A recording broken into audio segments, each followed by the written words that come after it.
Здравствуйте. Будьте благословенны. Как вы сегодня? Живы и здоровы? Иисус Господь? Присядьте, пожалуйста. А чего вас так много-то тут? Заскучили за пастора Сандея?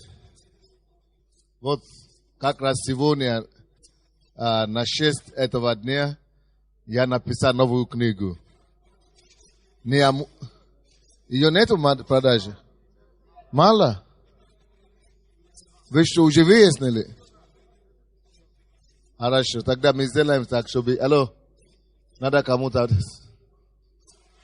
сказать, надо будет, чтобы завтра, чтобы было все на продаже, чтобы все могли купить. До воскресенья, чтобы все могли купить. Знаешь ли, кто ты? Знаешь ли, кто ты? Очень важно, чтобы мы знали. Слышно там сзади? Я так чувствую, что не слышно. Я больше слышу там, оттуда, чем отсюда. Ну как сейчас? Вот это уже разговор. И моя принцесса написала книгу для других принцесс. Но это даже название меня шокировало также. Значит, что-то там серьезно написано. Называется «Воинственная принцесса». Воинственная. Так что это серьезная истина, серьезная точка. Так что воинственная принцесса, а это не для вас, наверное, это для англичан или для англоговорящих. Называется, не важно, как называется, вы все равно не поймете. Хороший какой-то голос с этой стороны идет. Он был 5 раз мистер мира, как называется? Мистер Олимпия, да. Мистер Universe. Мистер, самый, как, культурист мира, 5 раз. И он, и Шварценеггер, и еще 2 другие, они вошли в зал славы. Зал славы. Это Женжинск, да? Слушай, как заскучился за тебя. Я думал, что все. Я кассету зато слушал. Я хочу говорить с вами, кто вчера был на открытии клуба 1000. Кто был именно участником там? Что вы скажете? Бомба. Денег нет, да? Вы не смогли быть. Тут пожимают руку и говорят, денег нет, поэтому есть объяснение, почему вы не могли быть. Такое начинается сейчас в Украине, что грех остался в стороне. Грех остался в стороне. Кто там был еще раз? Кто-то хотел бы сказать что-то о своем впечатлении, что такое открылось в этой стране. Такой клуб открылся. Есть ли кто-то, кто бы хотел сказать? Давай. Слушайте, операторы, наверное, надо их чуть-чуть там сделать тише. А то их там мало, а здесь нас побольше, и тут ничего не слышно. Надо их тише там сделать. Пожалуйста, я молю. Вы знаете, это бомба. Вы даже не представляете, что ждет нас. Поэтому те, которые хотят чем-то заниматься, надо уже начинать думать, потому что время никого не ждет. Мы вас не будем ждать. Мы идем быстрыми темпами. Что ты скажешь, парень? И свидетельство сразу. Вчера показывали интервью ваше, пастор, по телевизору. И мне подходят, говорят, пастора Сандея по телевизору показывали. Я говорю, показывали именно за того, что начали клуб такой, клуб 1000 миллионеров. И, ко мне подходят люди, говорят, что, пастора Сандея показывали. Говорю, я знаю. И, честь для меня большая находиться в этом клубе. Меня стимулирует это, меня начинает подталкивать. Уже много идей появилось даже после того, что мы были на этом клубе. Я стал участником, членом этого клуба, я принимаю участие. И меня это начало стимулировать еще больше, как бы двигаться вперед. И то, что там вчера обговаривали, я думаю, что это будет набирать масштаб страны и даже больше будет набирать. Хочу сказать, друзья, полгода назад, это как бы свидетельство, я принял решение только заниматься серьезно делом, своим делом. И спустя полгода я вхожу, там есть 4 уровня. Я занимаю пока 3-ю позицию, для того, чтобы, то есть это оборот до 200 тысяч. И я занимаю 3-ю позицию. Я цель поставил через 2 года стать миллионером. Хотя я пастырь небольшой церкви и небольшого города. Каждый думает, что это только в Киеве можно быть. Даже если буду в селе жить, все равно это достаточно. То, что здесь говорят, и то, что пастырь учит, мудрости достаточно, чтобы стать миллионером.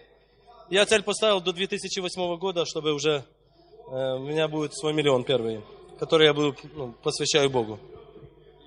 Это город Фастов, это больше такая сельская местность, то есть нет богатых людей в церкви, у нас даже ни у кого нет, чтобы 10 тысяч было. То есть я в церкви не спрашиваю, есть у вас возможность стать миллионером? Я спрашиваю, ты вообще достигаешь уровня 1000? Хоть $1000 имеешь? И полгода назад у меня самого даже $1000 не было. Но мы приняли решение заниматься серьезным делом, и то есть это толкает меня. Аллилуйя. Спасибо, пастор Игорь. Я хочу проповедовать сегодня вам на тему «Как стать настоящим отцом». Потому что никто нас об этом не учит. Серьезно. Никто об этом не учит. Да, уже стал дедушкой говорить. Теперь уже поздно. Уже поздно, да? Но в принципе не поздно. Всегда, даже будучи дедушкой, можно всегда улучшить это дело, правильно? Как стать настоящим отцом? Иногда мы думаем, что мы знаем.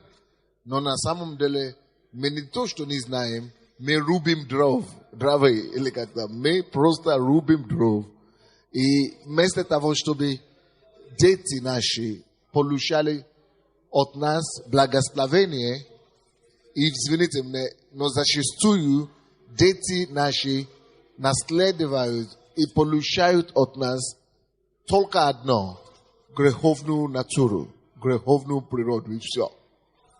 Это так стыдно. У меня сейчас дети растут, я так боюсь этого, я так переживаю за это. Не дай Бог, чтобы эти дети ушли с этого дома, из моей крыши, и пошли, стали, неизвестно кем. Просто не дай Бог. Самое лучшее, друзья мои, что мы можем передать. Самое лучшее, что мы можем передать своим потомствам и своим детям, это не деньги, это не фамилию, потому что в основном люди говорят, моя фамилия. Фамилия твоя, это не самое главное. Что толку, что ты передашь ему фамилию, а он станет убийцем с твоей фамилией? Что толку, что ты передашь ему фамилию, а он станет тюремщиком со своей фамилией? Что толку, что ты передашь ему фамилию, а он станет насильником с твоей фамилией? Не дай Бог. Самое главное, что можно передать ребенку и детям, это характер. И чтобы передать характер, и чтобы передать настоящее наследство, нужно прежде всего нам знать, как же им быть, как быть настоящим отцом, и потом как научить их быть настоящими детьми и настоящими отцами. Итак, как стать настоящим отцом? Это такая тема, которую редко где услышишь. Даже есть темы, как стать настоящим мужчиной и так далее. Но как стать настоящим отцом? Как стать настоящим отцом, это нелегко. Что значит быть настоящим отцом? Есть секрет для этого. Чтобы стать настоящим отцом, нужно научиться смотреть на Бога Отца и учиться у Него. Учиться, какой Он и каким Он хочет, чтобы мы стали. То есть человек, который хочет стать настоящим отцом, должен прежде всего отражать образа кого-то. Вы должны кого-то копировать. У вас должен быть модель. Без модела мы все проигрыватели, мы все проиграем. Должен быть модель, или модель, должен быть образец, должен быть пример. И Иисус, и Бог Отец, есть образ прежде всего Отца. Всякий раз, когда вы читаете Библию, всякий раз, когда вы читаете Ветхий Завет и Новый Завет, начните смотреть на Бога в этих всех картинах, в его отношениях с Израилем, в его отношениях и в отношении Иисуса с учениками и так далее. Начните рассматривать на его не как Бога, не как учителя, не как какого-то духовного самого. Начните его смотреть как на Отца. Потому что мы созданы по образу и подобию Его. Мы есть Его копии. И если мы есть Его копии, мы есть Его сыновья, то все действия Бога показывают нам о том, что Он хочет от нас, чтобы мы стали такими, как Он. Самое первое, на что я хочу, чтобы вы обратили внимание, это Бытие, 1 глава, 27-28 стихи. Там написано, что Бог создал человека по образу и подобию своему. Значит, Отец не просто рождает. Отец не только дает жизнь. Он работает над тем, чтобы сформировать свой образ и свое подобие своих детей и последователей или последников. Итак, если я рожаю кого-то, ребенка, девушку, мальчика, значит, точно так же, как Бог Отец постарался, чтобы всякий, кто вышел с него, был в его образу и подобие. Это мне показывает пример. Это мне показывает картину. А это мне показывает требование, какое Господь представляет мне. Значит, я сам, рожая ребенка, должен брать на себя ответственность. И должен брать на себя ношу, как жизненный вызов. Чтобы эти дети, которые вышли от меня, чтобы по-настоящему они носили мой образ. А как они могут носить мой образ, если я сам прежде всего себя не знаю? Значит, я сам должен понять, кто я такой. Значит, я сам должен потом, чтобы передать их и находить время учить этих детей о том, кто я такой. По образу и подобию. Образ и подобие нам надо передать нашим детям. Это во-первых. Во-вторых, в 28 стихе, там написано, что «И благословил их Бог». Это второй урок, как то, что мы можем учиться у Бога. «И благословил их Бог». Что это обозначает для меня сегодня? Бог, это обозначает для меня, что Бог благословляет все, что из Него выходит. Еще раз скажу. Бог благословляет все, что Он рождает. Что это обозначает? Благословение, это значит, что Господь дает силу и способность выживания. Это благословение, это значит, дает силу преуспевать. Или дает силу дальше жить. Плодиться. Размножаться. И господствовать. То есть, если что-то выходит с меня, ребенок, я рождаю ребенка, значит, это моя ответственность содержать. Дать силу и способность выживания этому ребенку. То есть я должен быть источником благословения. Я должен содержать то, что я создал. Но это не самое даже главное. Самое главное для нас, то, что мы должны понять, это то, что дети наши, это все мы поняли, это, что дети наши, мы должны быть отцами для детей. Но более главное, чем это, в том, что даже жены наши, мы, мужчины, должны стать отцами для женщины. Потому что Бытие, 2 глава, 18 по 22 стих написано, что женщина была создана откуда? Не из праха земного. Не из праха земного, но из ребра кого? Мужчины или женщины? Мужчины. Бог создал женщину из праха мужчины. значит, мужчина есть источник. Мужчина есть источник для женщины. Значит, все поддерживается то, откуда он вышел. Все поддерживается его источником. То есть, если человек создан Богом, Бог содерживает человека. Если человек, если дерево из земли вышло, значит, он должен питаться из земли. То же самое, если женщина вышла из мужчины, значит, он должен питаться от мужчины. Значит, Бог ожидает, чтобы каждый мужчина стал для жены своей не только любовником, не просто мужчиной, не просто опорой, но чтобы каждый мужчина стал для женщины еще и отцом. Еще и отцом. Еще и отцом. Бог хочет, чтобы мы смотрели на наших детей, на наших жен, как на своих детей. Конечно, мы не должны относиться к ним как дети, но как равноправные, как взрослые, которые мы содерживаем, которые мы поддерживаем, которые мы не только поддерживаем финансово, но которые мы поддерживаем морально, духовно, которым мы даем учение. То есть мы должны научиться стать отцами для не только детей своих, мы должны научиться стать отцами для своих жен также. Есть главный ключ. Когда мы читаем Библию, мы должны задавать себе два вопроса. Что Бог, как я вижу Бога здесь, как Отец? Каким я здесь вижу? Когда вы читаете любой пример, любой фрагмент из Библии, зададите себе вопрос, каким образом Бог тут выполняет роль Отца?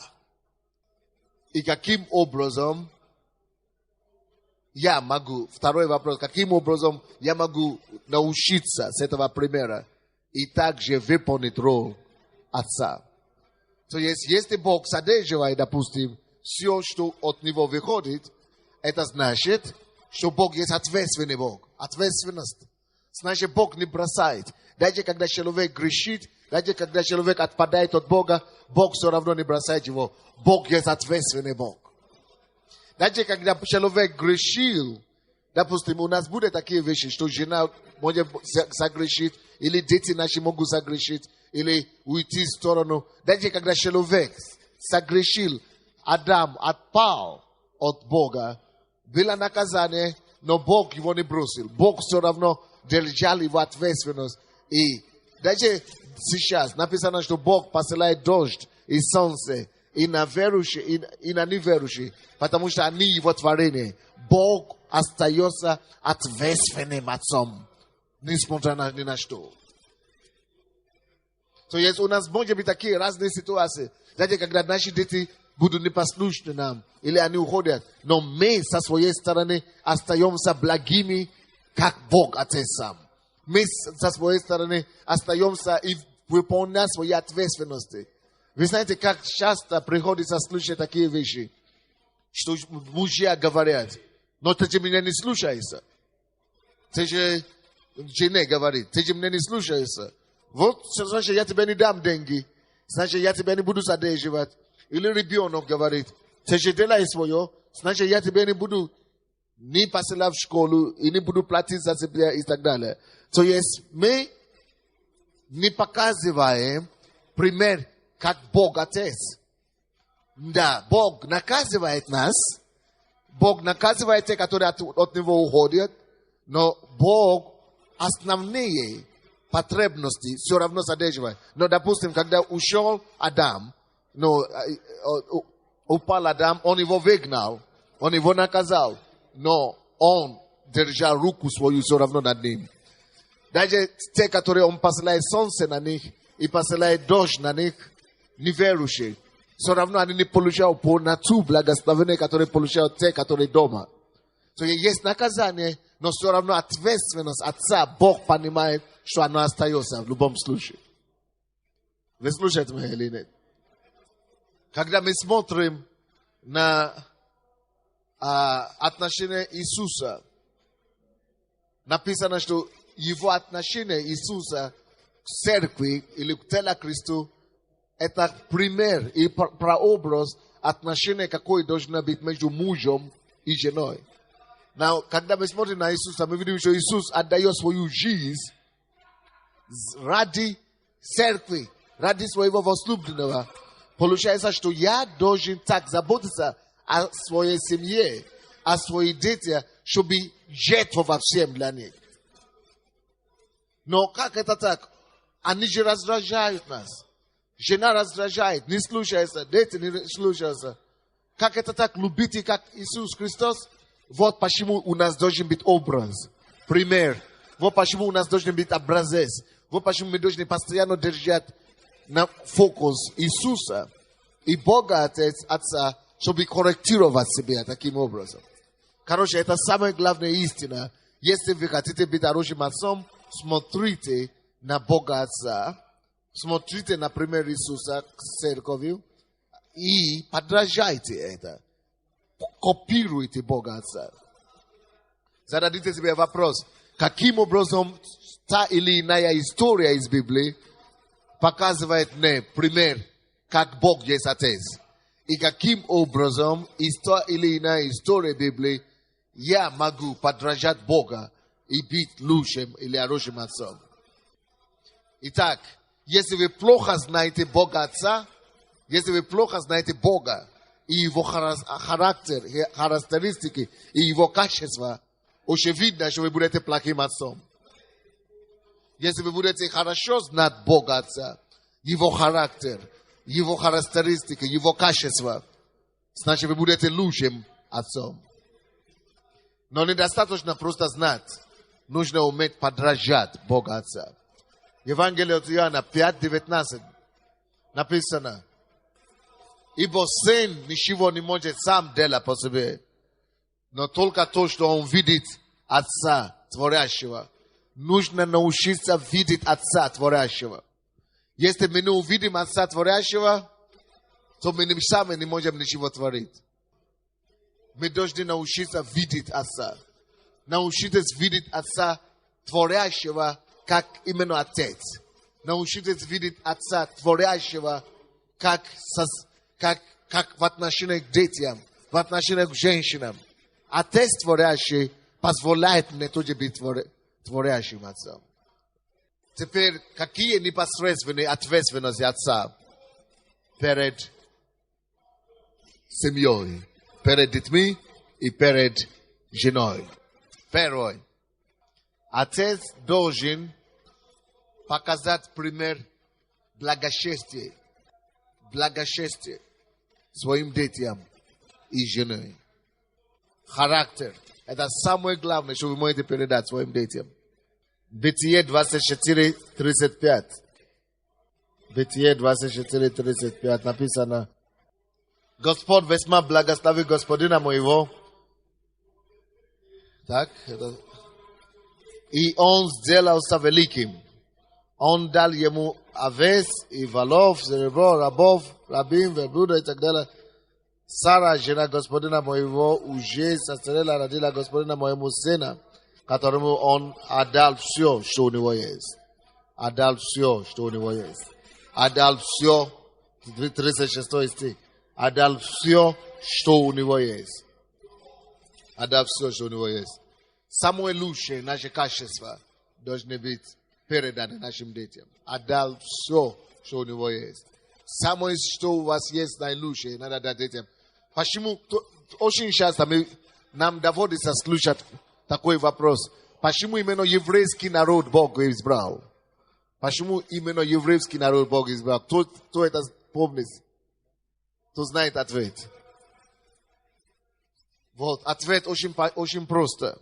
Бытие 18, по-моему, глава или где там, написано, что я знаю его, Бог говорит об Аврааме. Я знаю его, я избрал его, потому что я знаю, что он научит детям своим и детей своих следовать моим уставам. Причина, почему Господь избрал именно еврейский народ, потому что Бог они имеют такие качества передавать наследство своим детям. Как у нас в славянске здесь, наоборот. как у нас дети здесь. Папа запил или гуляет, пропал на работу, но евреи всегда учат. Они все хранят традицию семейные. Они все посвящены своим. Вот, допустим, почему тяжело привести евреев к Богу? Потому что у них в голове сидит. Даже причем не только у евреев, даже у арабов это до сих пор. Потому что арабы тоже вышли из Авраама. Он понимает, Бог говорит, потому что я знаю его. И я знаю, что он передаст детям своим. Он научит их следовать моим путям.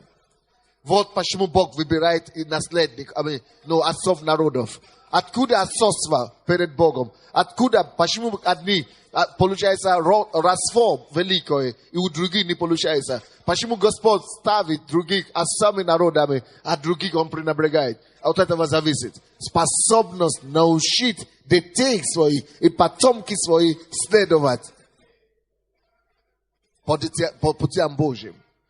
Вот, если у нас этого не будет, у нас отцовство не получится. И Авраам стал отцом народов именно из-за этого.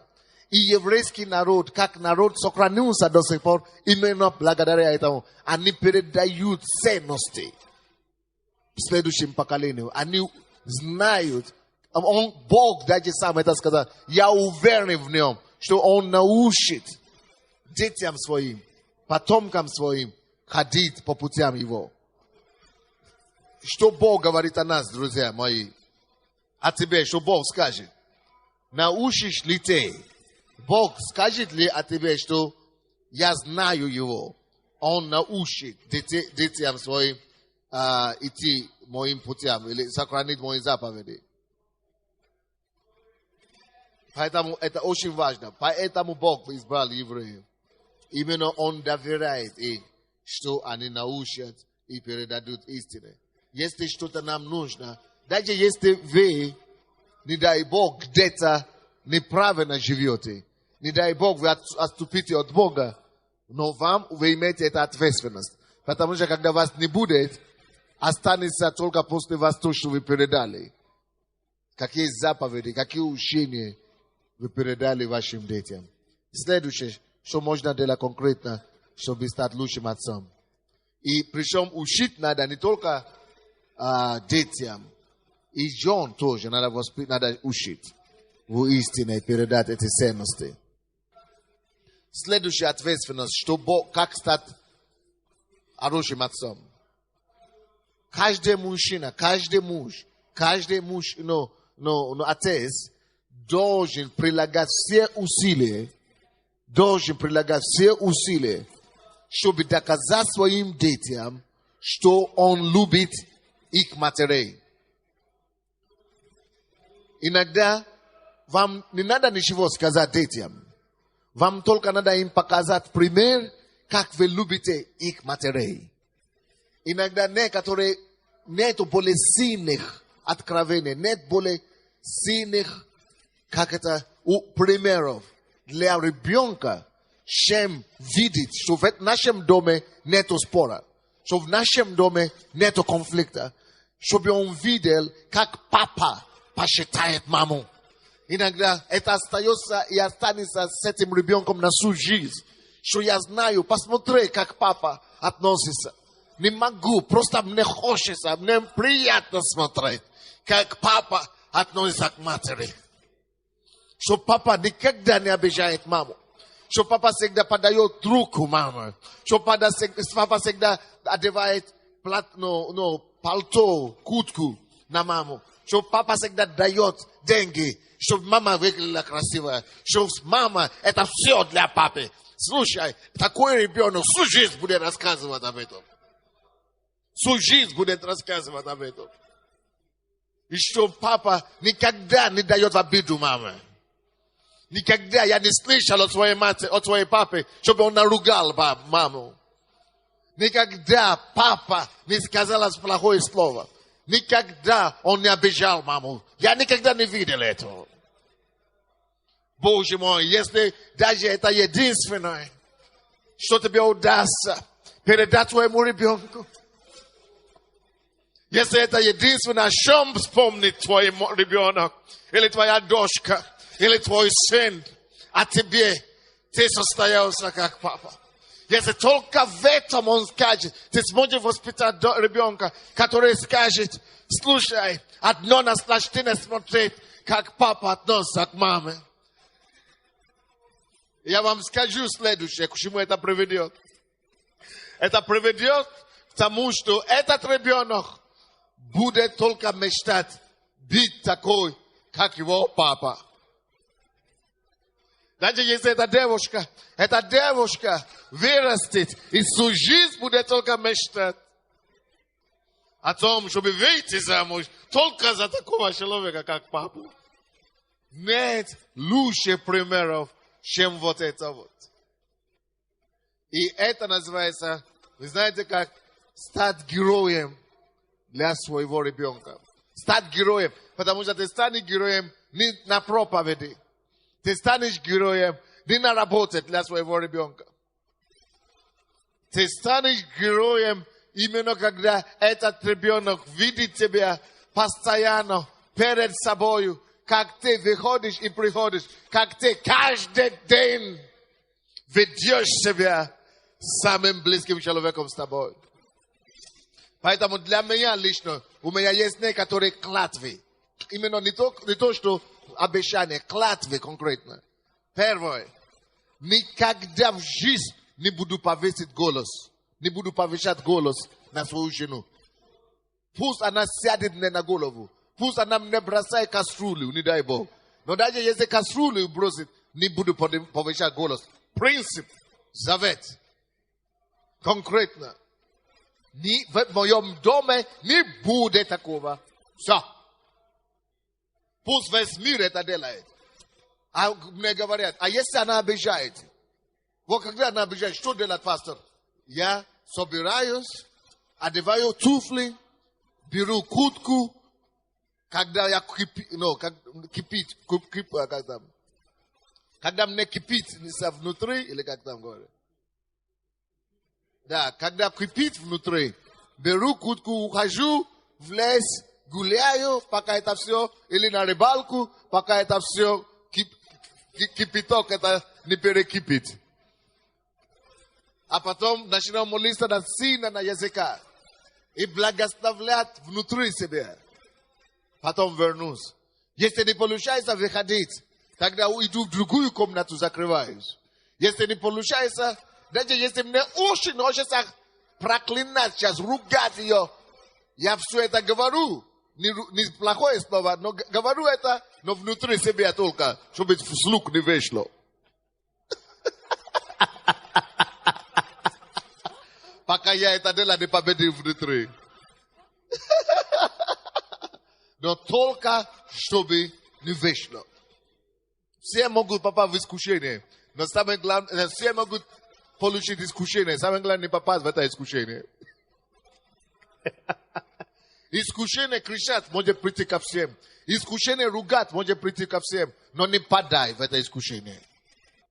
Это первое. Никогда не кричать, не повесить голос на свою жену. Второй. Клятва, который завет меня бережет. Сделать жену для меня, жена всегда будет самым уважительным человеком. Я никого на свете не уважаю больше, чем жену. Самый главный авторитет. Как это понять, вы скажете? Как это... Я ее больше уважаю, чем пастора моего, чем моего апостола, чем она самый главный авторитет. И я сознательно это сделал. Это я ее сделал этим авторитетом. Потому что если она будет самым уважаемым человеком в моей жизни, тогда я себе, как греховный человек, буду удерживать от некоторых вещей, которые я мог бы запросто сделать, если бы она не была авторитетом в моей жизни. Я понимаю свою слабость. Я понимаю, что моя плоть тоже греховная. Я понимаю, что моя плоть противная. И она порой делает вещи, которые мне самому не хочется делать. Поэтому, чтобы убежать, чтобы избегать и чтобы защищать себя же от позора, от своего же плоти. Я должен войти в какие-то принципы, какие-то заветы. Я должен поставить себе ограждения какие-то. Сам себе поставить ограждения. Поэтому я никогда, я сделал такое решение, что я буду посчитать ее, даже когда она это не заслуживает. Иногда я удивляюсь, что я так посчитаю мою жену настолько сильно, что я думал, что она должна тоже ко мне требовать. А я вижу, что что-то не получается. Как будто она не замечает это. И я думал, Боже, несправедливо. Но потом я начинал себя убеждать, что, Господи, если я это делаю, только чтобы она потом мне тоже посчитала, значит, поэтому она и не посчитает. Потому что я корист. Но я поэтому начинал принимать решение для себя, что даже если она меня будет еще больше унижать, а я буду это все равно делать, все равно. Потому что сколько я раз Бога унижаю, сколько я раз Бога обижаю, сколько я раз Бога подвожу. И несмотря на все мои неверности, аллилуйя, а Он все равно не бросает меня, не подводит, все равно благословляет. И еще отвечает на мои молитвы. О, Господи!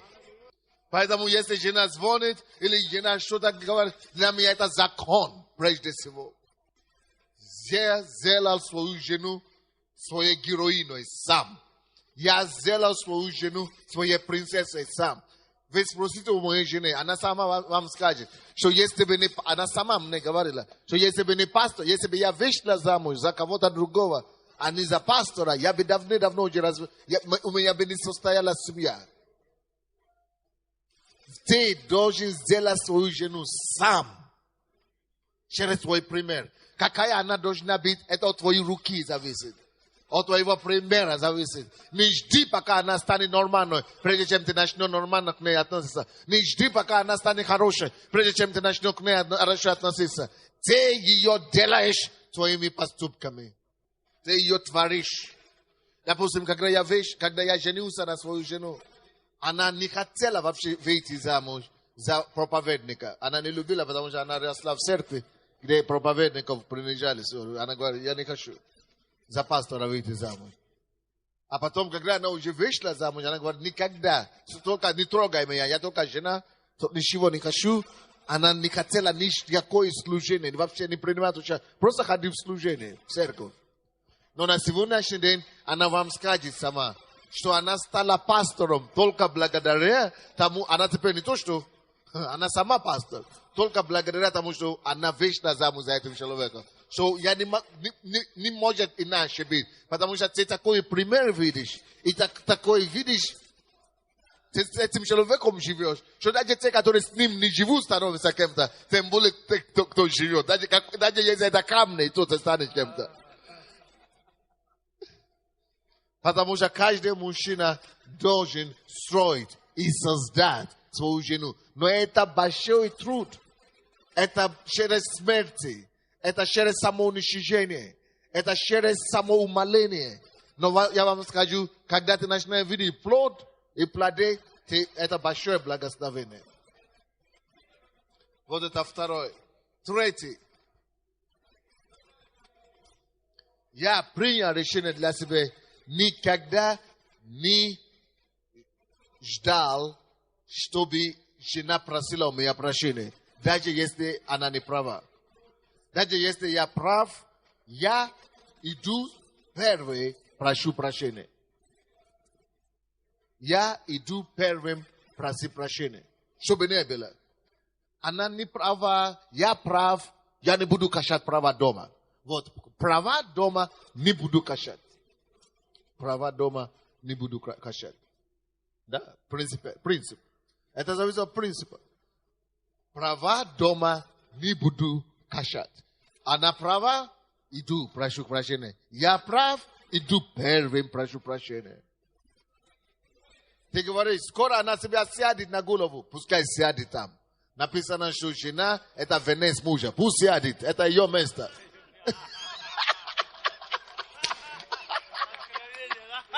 Откровение. Пусть сядет на голову. Это ее место там. Потому что она это моя жена. Пускай там сядет. Тогда она станет славой там. Славой мужа там станет, пока там сидит.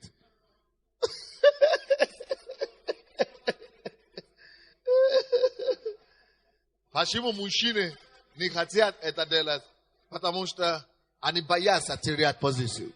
Боятся терять авторитет. Я не боюсь. Потому что когда я взял, я помню, когда я за нее ухаживал. Я всегда хотел, я был готов за нее делать все. Я был готов жизнь отдать за нее. И я вспоминаю это. Это должно остаться. Это не должно только быть, чтобы я ее собрал. Это не должно только остаться, пока я ее завоюю. Нет, она должна остаться. Поэтому следующий мой завет с женой. Я ей это сказал день, когда я сделал ей предложение. Я сказал, твоя воля всегда будет мне приказом. Каждый год, тем дольше я живу, тем труднее становится придерживаться этого. Первый год было легко, второй год тяжелее чуть-чуть, но легко. Третий год было неплохо, но тяжело тоже, все равно. Каждый год становится тяжелее. Потому что каждый год жена узнает, какие еще права у нее.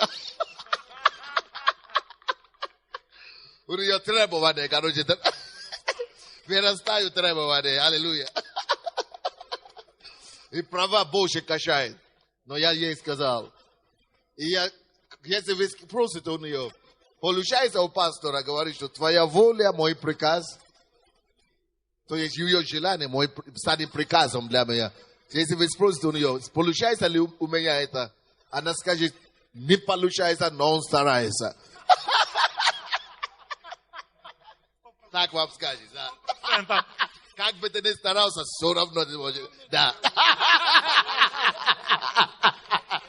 А мне, да. Потом я уже понял, что все равно, даже то, что она уже говорит, что стараются, это уже неплохо. Да. Хотя бы видишь, что старается. Потому что если жена не видит, что ты стараешься, у тебя проблема там. Надо кипяток там варить постоянно.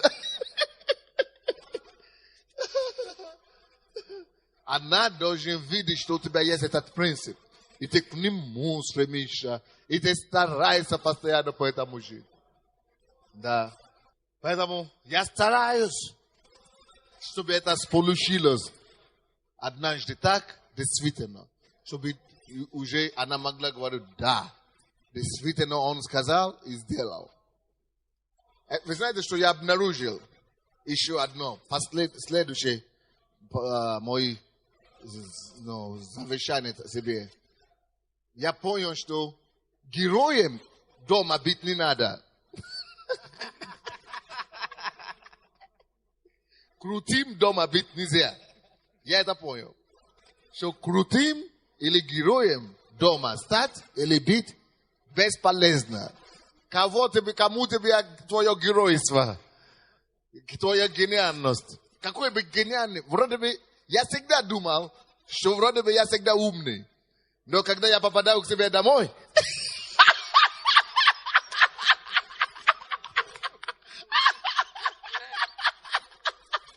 сразу доходит до меня, что, оказывается, я вообще недалек. А? Как только что дохожу к себе домой, понимаю, что да. Есть умнее меня. Есть умнее меня. Поэтому, либо ты будешь постоянно драться всю жизнь и бороться, доказывать, что ты кто-то, или сразу сдаться просто без боя. И говорит, я, конечно, знаю, что я не умный. Да, я, конечно, ничего не понимаю. Как хочешь.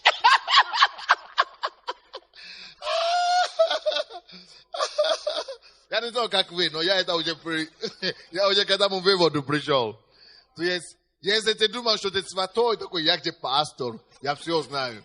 Как только что к тебе домой вернулся, вся твоя святость становится как Абрахам.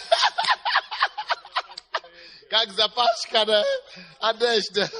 ты начинаешь понять, что вообще я еще вообще не начал. Как будто я вообще еще вообще не спасен.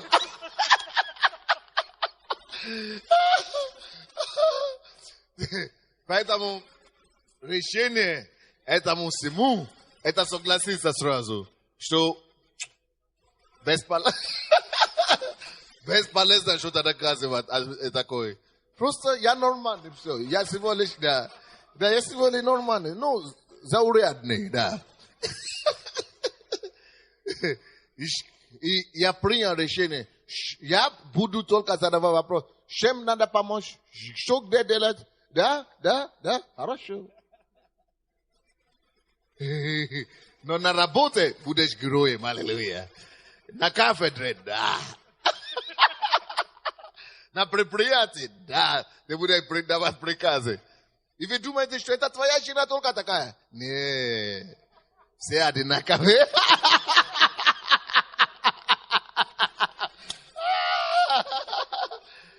Все одинаковые. Я тебе точно говорю. Ты спроси у своего соседа. Он тебе расскажет. Ты сразу начнешь обрадоваться. Что оказывается, ты не один в своем горе. Но это вовсе не горе. Потому что женщины слабые сосуды. И они нуждаются в самоутверждении. И как это, где им утвердиться, как дома у себя собственном. И на собственном мужем. Поэтому пусть утверждаются. Но то, что у меня конкретный принцип, все.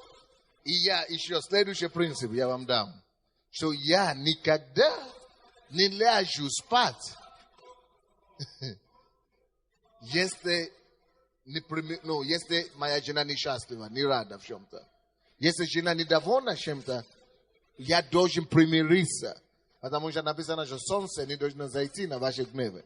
Я должен примириться, я должен уговорить, я должен вплоть до того, чтобы стать на колено и валяться на полу, только чтобы примириться с ней.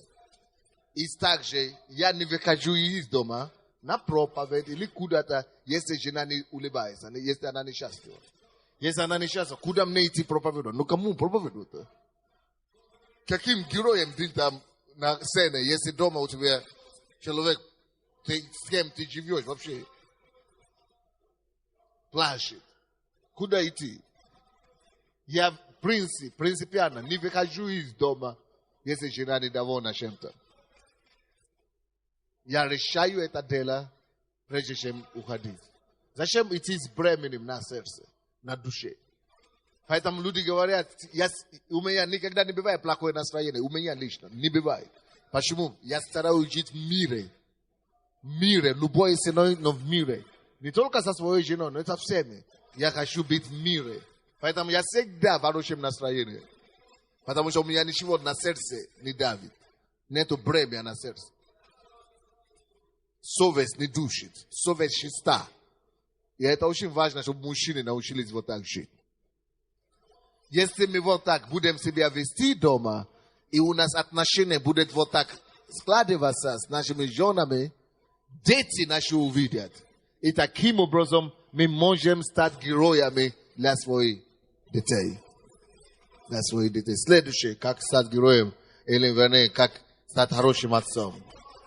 Хороший папа должен уделить время на то, чтобы тренировать, обучать детей своих. Не просто любить их на слова, что я тебя люблю, или дарить подарки только. Нет.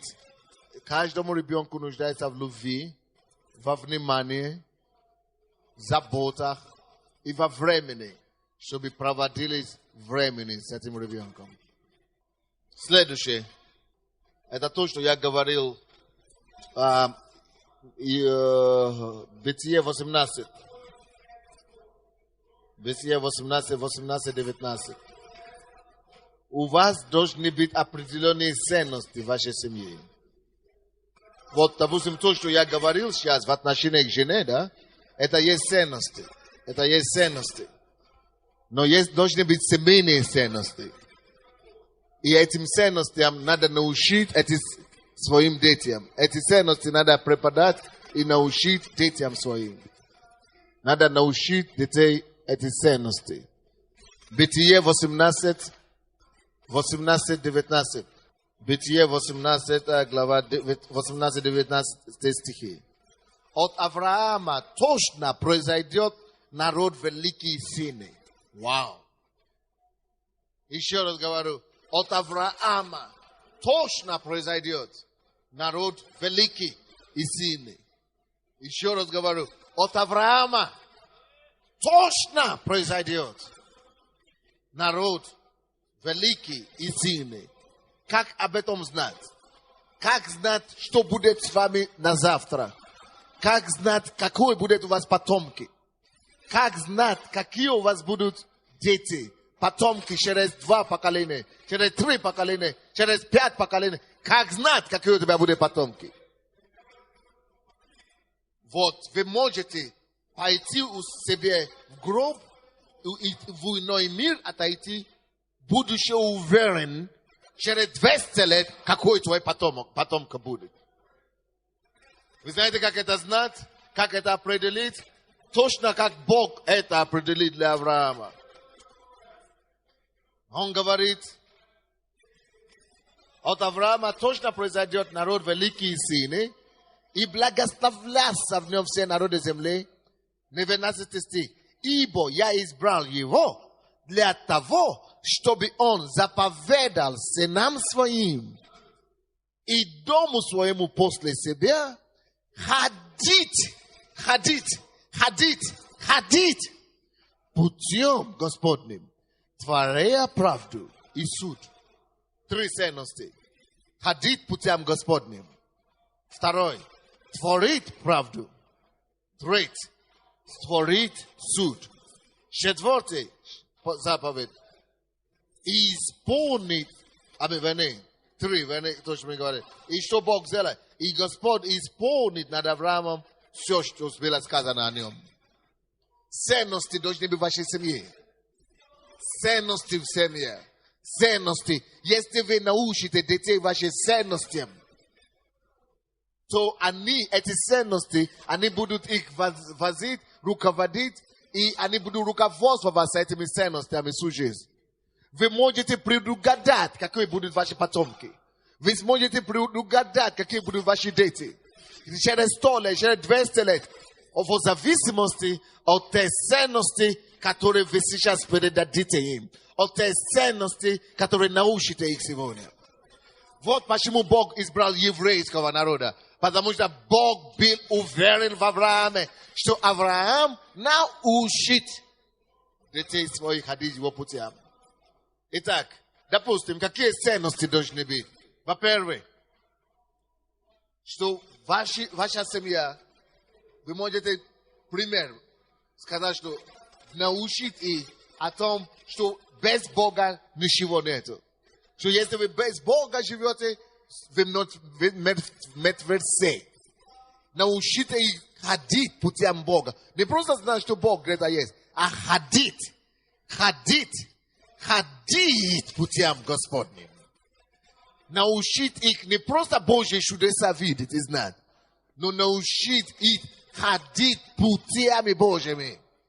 Потому что Моисей знал пути Божьи, но дети Израилевы, они знали только дела Божьи, поэтому отпадали и попадали в пустыне. Но тот, кто знает пути, никак не может отпасть от благодати.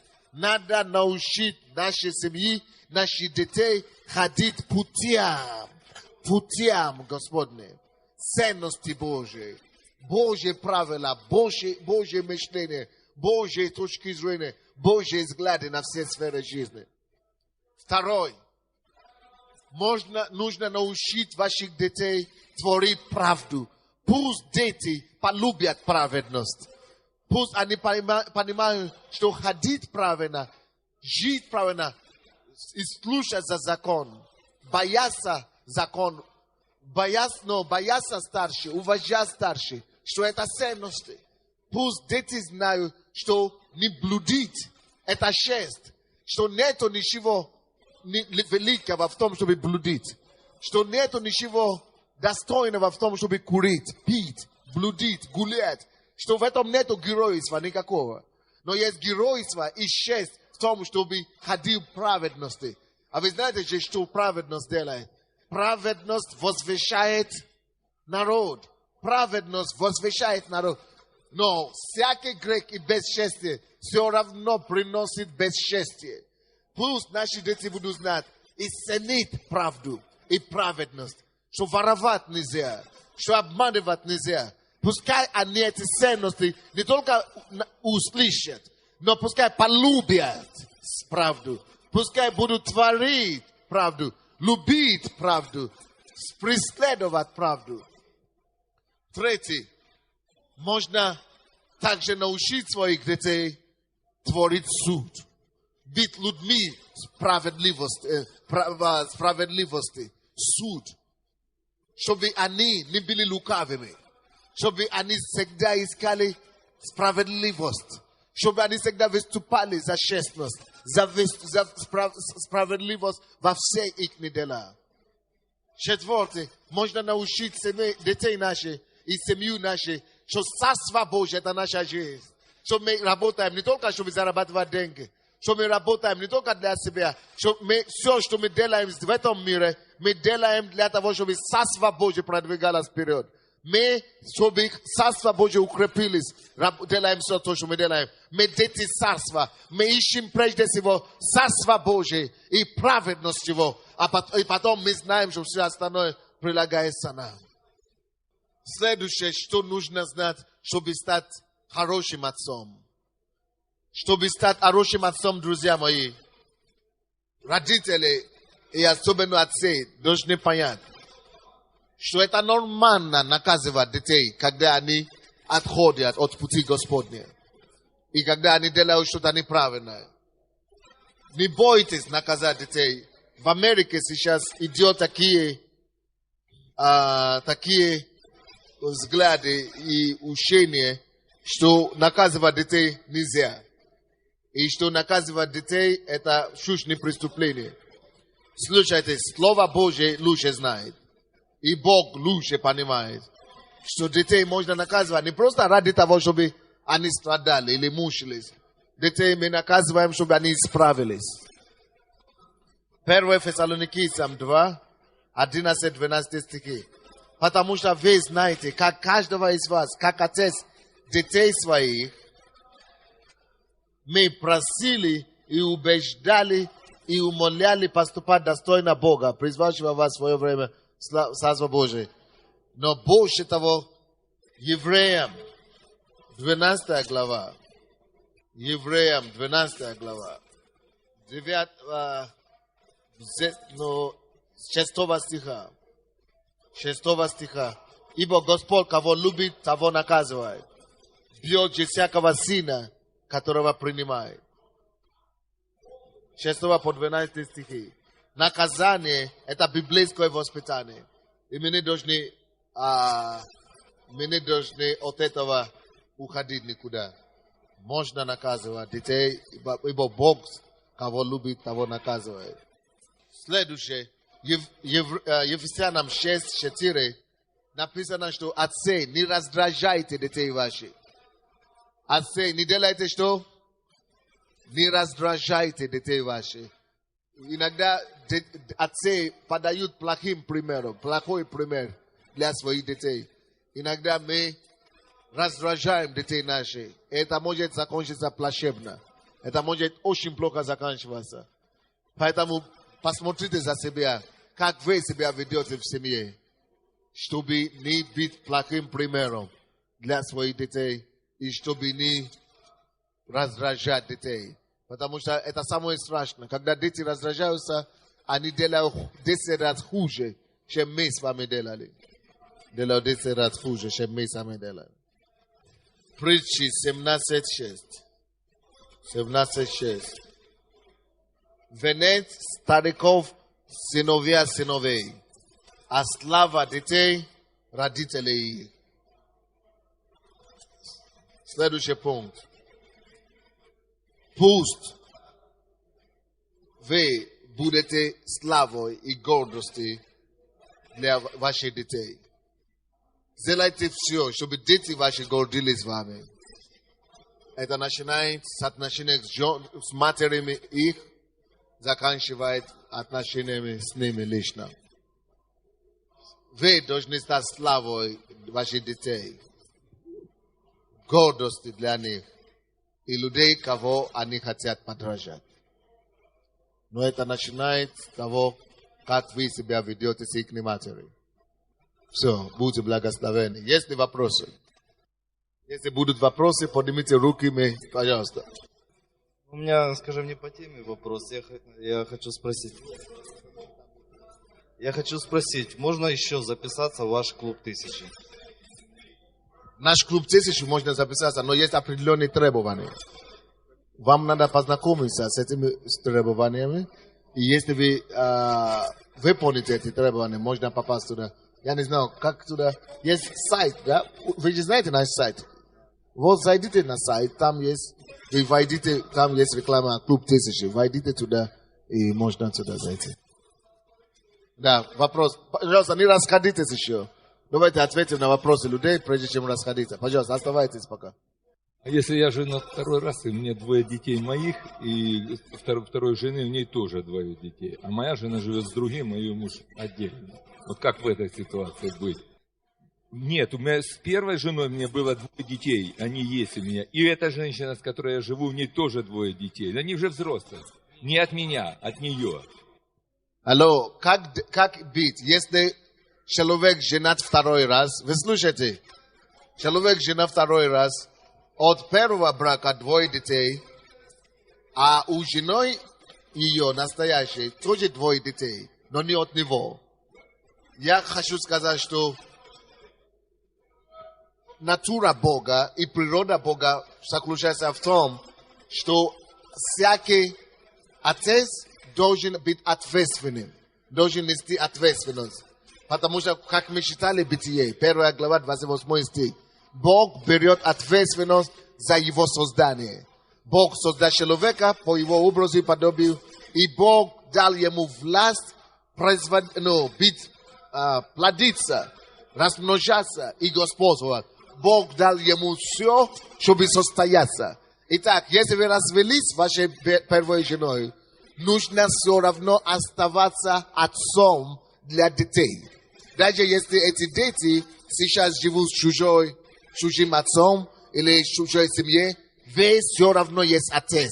И вы должны прилагать все усилия, чтобы быть героем, чтобы стать героем для этих детей.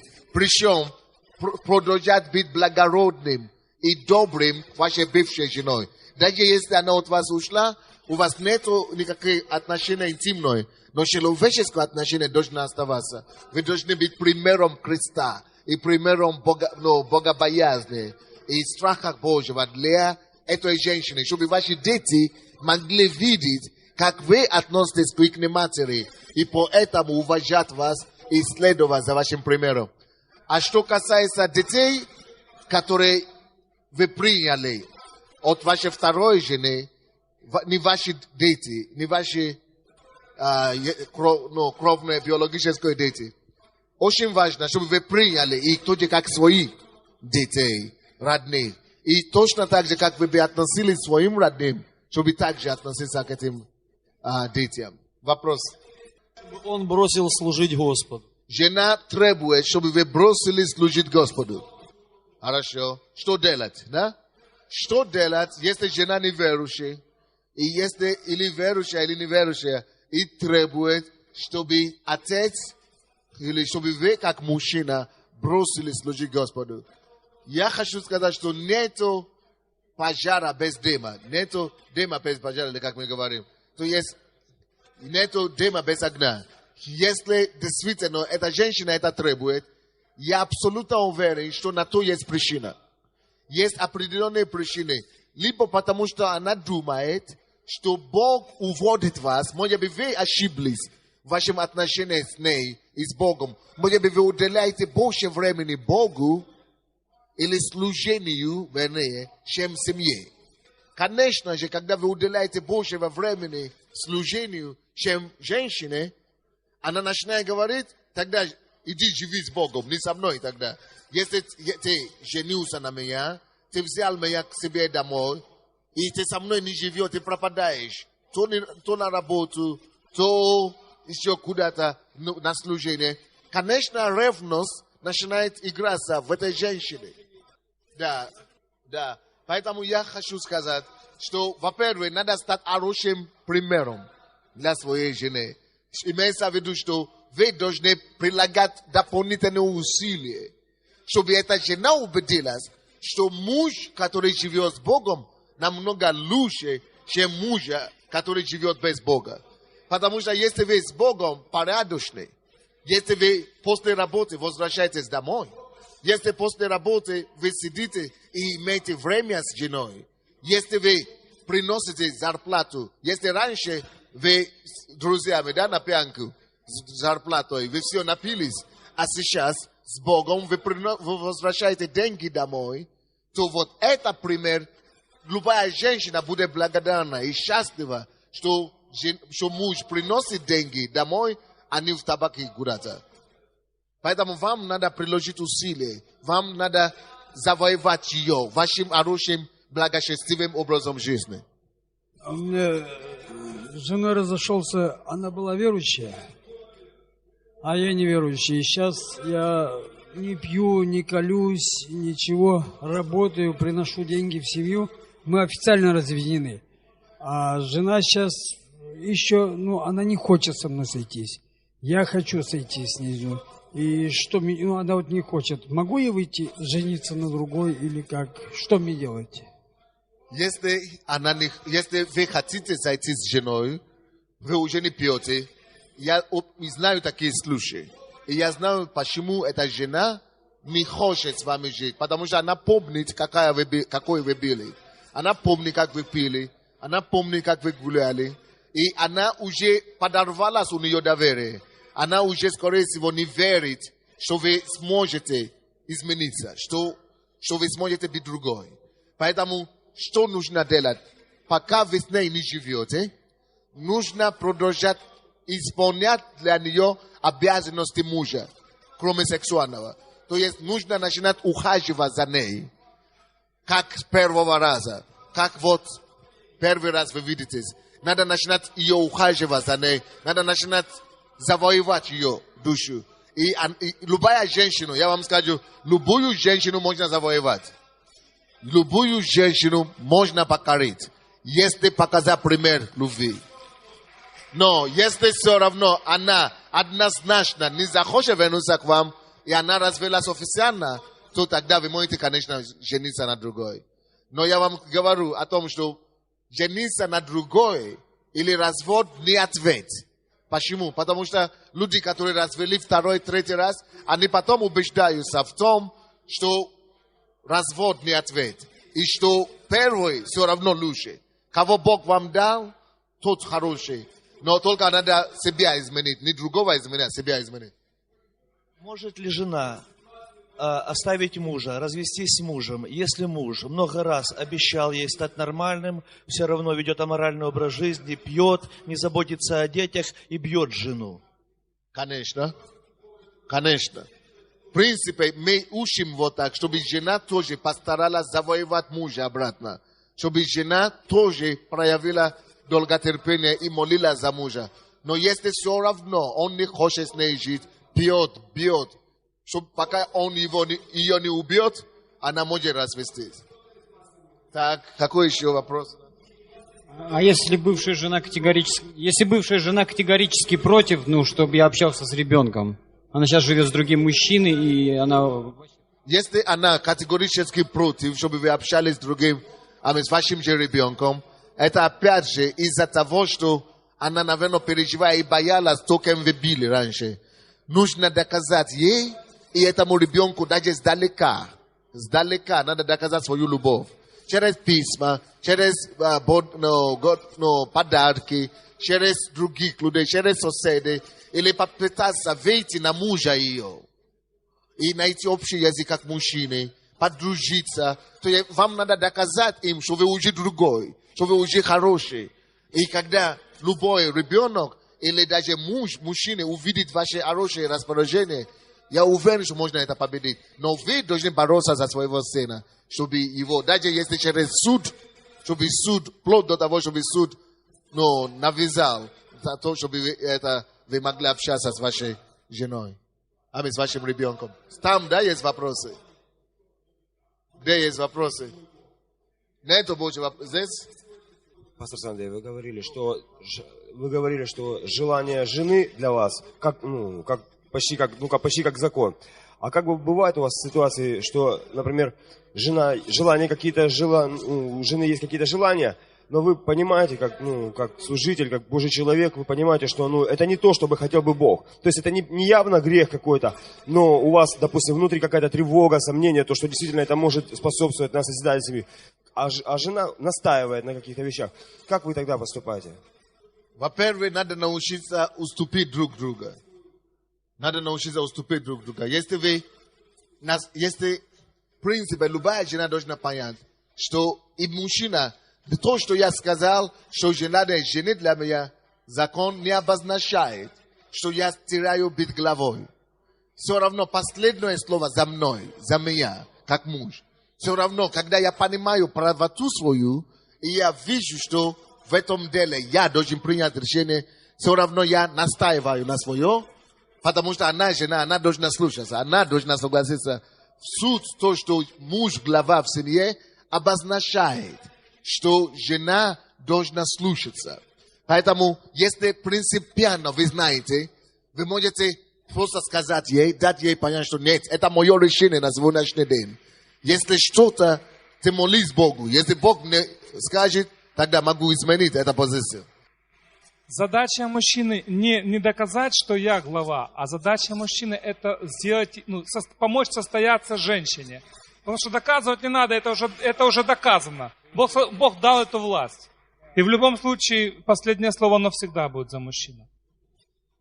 То есть, если даже у вас такие противоречия, надо с такой любовью доказать жене. Надо так до нее это донести так плавно, так нежно, чтобы она поверила в вашей искренности, что вы не ее угнетаете, а что вы просто за правоту, что вы ради нее тоже это решение принимаете, чтобы она поняла, что это с любовью это решение принято. Хорошо? Все, будьте благословенны.